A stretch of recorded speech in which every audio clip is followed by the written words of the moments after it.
अस्सलाम वालेकुम students. I hope आप ठीक होंगे। टॉपिक स्टार्ट करने से पहले एक दो बातें करनी थी आप लोगों से। मोस्टली स्टूडेंट्स की क्यूरीज आ रही होती हैं, वर्कलोड कम करें, असाइनमेंट्स ज़्यादा हैं और अजीब अजीब तरह के क्वेश्चन आपके आ रहे होते हैं। हम फ्रीज कराएंगे, हमारा जीपीए डाउन हो जाएगा। देखिए, एक बात जहन में रखें कि ये जो सिचुएशन हुई है ये सिर्फ बीआईआईटी के स्टूडेंट्स के लिए नहीं है, या ये बीआईआईटी की क्रिएट करदा सिचुएशन नहीं है या हम टीचर्स की क्रिएट करदा नहीं है। ना इसमें आपका कसूर है ना हमारा कसूर है। ये सिचुएशन ऐसी है कि इसी सिचुएशन में हमने ये सारी चीज़ें करनी है, हमने सरवाइव भी करना है, हमने आगे भी जाना है। हम कहते हैं टाइम वेस्ट भी ना हो, पता नहीं क्या सिचुएशन होगी। बार बार आपको कहते हैं कि जितना आपसे हो सकता है उतना लाजमी करते रहे, ज़ीरो पे ना रहें, ज़ीरो पे ना रहें। अब वही सिचुएशन है कि आपकी यूनिवर्सिटी ने हमें गाइडलाइन दी है कि आप ऑनलाइन ये करें, ऑनलाइन क्लासेस लें ऑनलाइन वीडियोस अपलोड करें स्टूडेंट्स को की क्यूरीज ऑनलाइन करें। हम व्हाट्सएप पे क्यूरीज भी कर रहे हैं। बहुत मुश्किल सिचुएशन है। हम भी जो है ना टीचर 8:30 बजे से 4:30 बजे तक हमारी जॉब होती थी, उसके बाद हम रिलैक्स होते थे। अभी आपकी क्यूरीज जो है ना 24/7 आ रही होती हैं। तो we are also in troubles. लेकिन एक बात जहन में रखें, जो नेशन होती है, जो कौमें होती हैं, इसी तरह के मुश्किल टाइम में ही पहचानी जाती हैं। अब आप अजीब अजीब बातें करते हैं तो इससे बेहतर है कि आप काम पे तवज्जो दें। आपको कोई चीज़ समझ नहीं आती तो आप हमें बताएं। जो चीज़ समझ नहीं आ रही टीचर से पूछें, टीचर्स आपको रिप्लाई दे रहे हैं, टीचर्स आपके लिए वीडियोस बना रहे हैं। ये वीडियोस बनाना हमारा वो नहीं था, हमारे उसमें भी नहीं था। We are not trained. बहुत सारी इसमें ट्रबल्स भी आएंगी और ये ट्रबल्स भी जो है ना आप और हम लोगों ने शेयर करनी है। सो प्लीज़ प्लीज़ आप अपना ख्याल करें, एजुकेशन को साथ में कंटिन्यू करें। बहुत सारी जगहों पे लॉकडाउन है और वो नहीं कर रहे, लेकिन ये सिचुएशन जहाँ पे हैं वहाँ के स्टूडेंट्स के लिए कुछ स्पेशल वो हो सकती है, लेकिन होता ये है कि सारे स्टूडेंट्स इसी उस पे आ रहे हैं। अब व्हाट्सएप आप यूज़ कर रहे होते हैं और कहते हैं नेट नहीं है। अगर व्हाट्सएप यूज़ हो रहा है तो इसका मतलब है नेट है। अब एक स्टूडेंट मुझे कहता है, सर नेट पैकेज कहाँ से कराएं? अब नेट पैकेज आपकी रिस्पॉन्सिबिलिटी बन चुकी है। ये आपने कराना है और वीडियोस डाउनलोड करनी है और उसे देखना है और फिर असाइनमेंट्स अपलोड करनी है और असाइनमेंट्स मेल करनी है। काइंडली असाइनमेंट्स को व्हाट्सएप ना करें। तो बातें और बहुत सारी है, लेकिन हम उसकी तरफ जाते हैं, टॉपिक की तरफ। Today our topic is data normalization. It's week 11 and it's first video of data normalization. आपको पता है हम जो है ना अभी लॉजिकल डिजाइन में हैं। We have studied two logical design. First one was ER model, ER diagram जिसे आपने कहा, फिर उसका एक्सटेंडेड वर्जन भी देखा। उसके बाद हमने रिलेशनल मॉडल देखा था। ईआर फिर रिलेशनल मॉडल देखने के बाद हमने क्या किया था, ईआरडी को ट्रांसफॉर्म कर दिया था रिलेशनल मॉडल में। Now what is data normalization? Actually data normalization, इस टॉपिक में अगर आप देखें हम क्या क्या चीज़ें कवर करेंगे। What is normalization? Actually normalization होती क्या है? देन नॉर्मलाइजेशन में हमारे पास अ, ये देखें तो इस क्लिप में एक्चुअली हमने तीन चीज़ें करनी है। What is what are the properties of suitable relation and goal क्या होगा नॉर्मलाइजेशन का।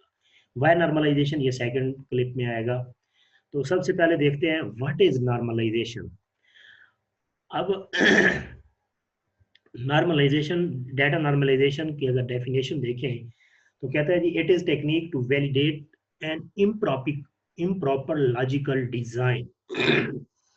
कीप इन माइंड, आप प्रीवियस लेक्चर अगर कर चुके हैं तो लॉजिकल डिजाइन बन चुका होगा, रिलेशनल मॉडल बन चुका होगा, और या फिर आपने रिलेशनल मॉडल खुद से बनाया होगा, मतलब स्क्रैच से एक रिलेशन बना लिया होगा, या फिर ऐसा किया होगा कि ईआरडी बनाई होगी और ईआरडी से रिलेशनल मॉडल बनाया होगा ट्रांसफॉर्म करने के बाद।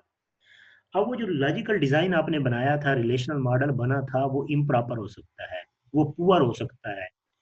इम्प्रॉपर हो या पुअर हो, उस लॉजिकल डिजाइन को क्या करना है आपने, वैलिडेट करना है so that it satisfy certain constraint that avoid unnecessary duplication of data. तो नॉर्मल जो कंसेप्ट होता है नॉर्मलाइजेशन का, वो ये होता है कि रिडंडेंसीज, डुप्लीकेशन डाटा की रिमूव की जाती है। और आपको पता होना चाहिए डाटा की डुप्लीकेशन किस लिए रिमूव करना चाहते हैं हम। डाटा की डुप्लीकेशन के जो कॉन्सिक्वेंसेज थे या डिसएडवांटेजेस थे, जो उसके प्रॉब्लम उसकी वजह से आते थे, ये हमने पहले एक दो लेक्चर में जब फेस टू फेस पढ़ा था तो वहाँ पे डिस्कस किया था। हमने कहा था डुप्लीकेशन बढ़ेगी तो क्या होगा, इनकंसिस्टेंसीज बढ़ेगी, तो चांसेस ऑफ इनकंसिस्टेंसी बढ़ेगी तो सिस्टम की इंटेग्रिटी थ्रेट होगी, इंटेग्रिटी लो होगी। तो इनफैक्ट अगर देखें, और दूसरा एडवांटेज था, अगर डुप्लीकेशन को रिमूव, डुप्लीकेशन होगी तो स्पेस का भी इशू होगा। स्पेस का मैंने आपको कहा था ऐसा इतना बिग प्रॉब्लम नहीं है, लेकिन डाटा की कंसिस्टेंसी बहुत मैटर करती है। तो अगर आप इम्प्रॉपर लॉजिकल डिजाइन होगा तो वहाँ पे डुप्लीकेशंस आ सकती हैं। यही सी लेक्चर में दूसरे तीसरे जो भी क्लिप होगा उसमें हम देखेंगे कि इम्प्रॉपर लॉजिकल डिज़ाइन हो तो उसमें डुप्लीकेशंस कैसे आती हैं, और अगर उसको रिमूव प्रॉपर बना दिया जाए, सूटेबल जिसे हम टर्म यूज करते हैं वो बना दिया जाए, तो फिर उसका क्या होता है। इसी की दूसरी डेफिनेशन आप लिख सकते हैं, the process of decomposing relation with anomalies. Anomalies actually inconsistencies, errors. Relation with anomalies वही इम्प्रॉपर लॉजिकल डिजाइन, के आपने जो रिलेशन बनाया हुआ, रिलेशन टेबल को काम कहा था हमने, रिलेशन अगर बनाया हुआ है तो उसमें इनामलीज हो सकती हैं। तो अगर ऐसा कोई रिलेशन है जिसमें इनामलीज हैं तो उसको डिकम्पोज करना के प्रोसेस को हम क्या कहते हैं, वो उसको स्मॉलर, बड़ा एक रिलेशन होता है उसको स्मॉलर रिलेशन, जिसे वेल स्ट्रक्चर्ड के, प्रॉपर लॉजिकल डिजाइन के, सूटेबल रिलेशन के, तो उसमें कन्वर्ट करने का जो प्रोसेस होता है उसको क्या कहते हैं, डाटा नॉर्मलाइजेशन। एक और definition, it is a technique for producing a set of suitable relation, बात वहीं पे है, that support the data requirements of an enterprise. This is something called data normalization. अब suitable relation होता क्या है, जिसमें मिनिमल नंबर ऑफ एट्रीब्यूट्स होने चाहिए, जिसे हमने लॉजिकल रिलेटेड डेटा कहा था, necessary to support the data requirements. Second one was attribute with a close logical relationship found in the same relation, मतलब जो एक चीज से बिलोंग करते हैं वो क्या होने चाहिए, एक ही रिलेशन के अंदर होने चाहिए। मिनिमल रिडंडेंसी, ये सबसे इंपॉर्टेंट होता है, with each attribute is represented only once with important expectation of attribute that from all or part of or key. अगर सिर्फ जो है ना मिनिमल रिडंडेंसी है, मैंने आपको बार बार बताया था कि रिडंडेंसी क्या होती है, रिड्यूस हुआ करती है, ऑब्सोलीट नहीं हुआ करती। और ये कहा था कि हम बाद में देखेंगे कैसे होता है, तो इस लेक्चर में हमें ये भी नजर आएगा, वैसे पहले भी देख चुके हैं। फॉरेन की क्या होती है, रिपीट होती है, फॉरेन की का डाटा रिपीट हो रहा होता है। तो ऐसी सिचुएशन आ सकती है कि डाटा रिपीट हो, हम ये सूटेबल रिलेशन बनाएंगे, कन्वर्ट करेंगे, डिकम्पोज करेंगे, वट एवर जो भी प्रोसेस करेंगे, उसके बावजूद रिडंडेंसी ऑब्सोलीट नहीं होगी। हम यहाँ पे देखेंगे कि रिडंडेंसी आपकी क्या होती है, फिर भी एग्जिस्ट करती रहती है। In other words, we can say that redundancy will never obsolete but will be minimized.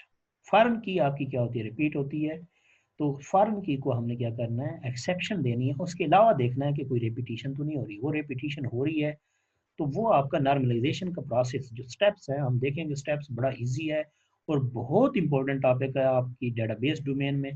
Database की डोमेन में एक्चुअली दो टॉपिक, दो नहीं तीन, तीसरा थ्योरीज आ जाती है।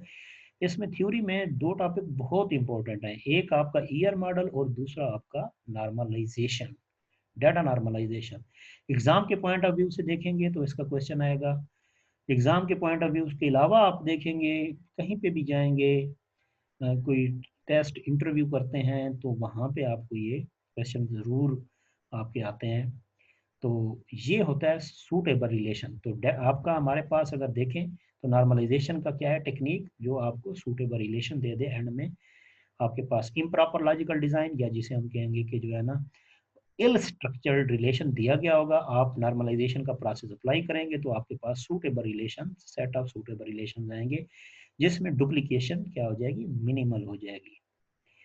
नॉर्मल क्या होता है, इसका गोल क्या है, नॉर्म आपके माइंड में क्या होना चाहिए, आपके माइंड में होगा जी आपने इनॉमलीज को रिमूव करना है, इनॉमलीज को क्या करना है, रिमूव करना है, इनकंसिस्टेंसीज को रिमूव करना है, इनकंसिस्टेंसीज को रिमूव करेंगे तो आपका डाटा की कंसिस्टेंट हो जाएगा, जिसके बदले में आपका सिस्टम की इंटेग्रिटी इंटैक्ट रहेगी, इंटेग्रिटी इंप्रूव होगी, इंटेग्रिटी आपकी हाई रहेगी। That's it for this clip. I hope आपको जो है ना डेफिनेशन समझ आई होगी।